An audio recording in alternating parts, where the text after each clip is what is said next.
মাছের ঝোলের রেসিপিটি চলুন একবার দেখে নিই। মাছ ভেজে নিয়ে ওই সর্ষের তেলেই আমি জিরা ফোড়ন দিয়েছি। জিরা ফোড়ন দিয়ে আলু আর ওলকপি দিয়ে ভালো করে ভেজে নিচ্ছি। নুন হলুদ একটু দিয়ে দিয়েছি। আলু আর ওলকপি যে ঢাকা দিয়ে ভাজছিলাম ভাজা হয়ে গেছে।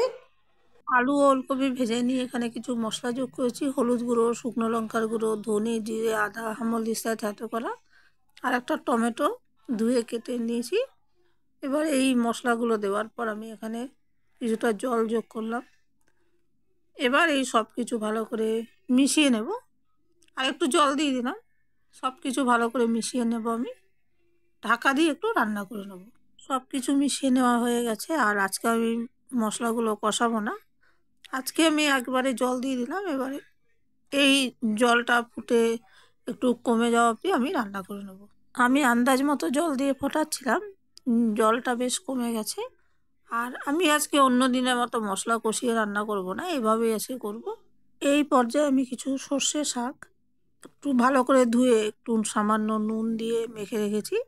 এতে সর্ষে শাকের যে একটা রোঁয়া মতো থাকে ওটা নরম হয়ে যায় আর খেতে ভালো লাগে। এবার ওই সর্ষে শাকগুলো আমি দিয়ে দিলাম। এবার একটু নুন আর আন্দাজ মতো জল দিয়ে দিয়েছি। আর সর্ষে শাকটা যেহেতু আমি হালকা নুন মাখিয়ে নরম করে নিয়েছিলাম, সেই জন্য এখন এইটুকু নুন দিলাম।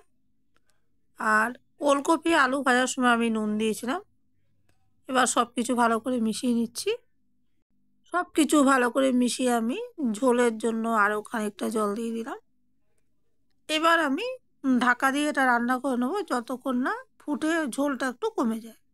ঝোলটা খুব ভালো করে ফুটে গেছে। এখন আমি ভেজে রাখা মাছগুলো দিয়ে দিলাম। আর আরেকটু নুন আমি দিয়েছিলাম। এবার আমি ঢাকা দিয়ে এটা ফুটিয়ে নেবো। একটু বেশিক্ষণ ফোটাবো যাতে মাছের স্বাদটা ঝোলের সঙ্গে মিশে যায়। এবার একটু দেখিয়ে দিই, যে ঢাকা দিয়ে ফোটাচ্ছিলাম, ঝোল খুব সুন্দর ফুটে গেছে। এবার আমি ঝোলটা একটু সাঁতলে নেব।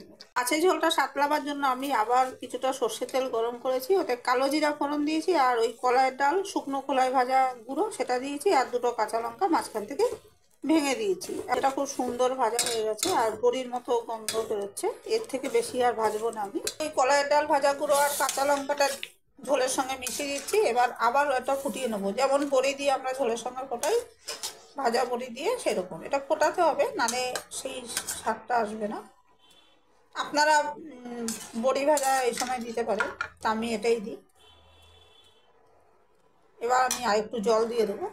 কিছুটা ধনে পাতা ধুয়ে মিশিয়ে দিয়েছি। মাছের ঝোলটা হয়ে গেল। এতক্ষণ পর্যন্ত যারা আমার ভিডিওটি দেখেন সবাইকে অসংখ্য ধন্যবাদ। মাছের ঝোলের আরও রেসিপি আমার চ্যানেলে আছে, কেউ চাইলে দেখতে পারেন।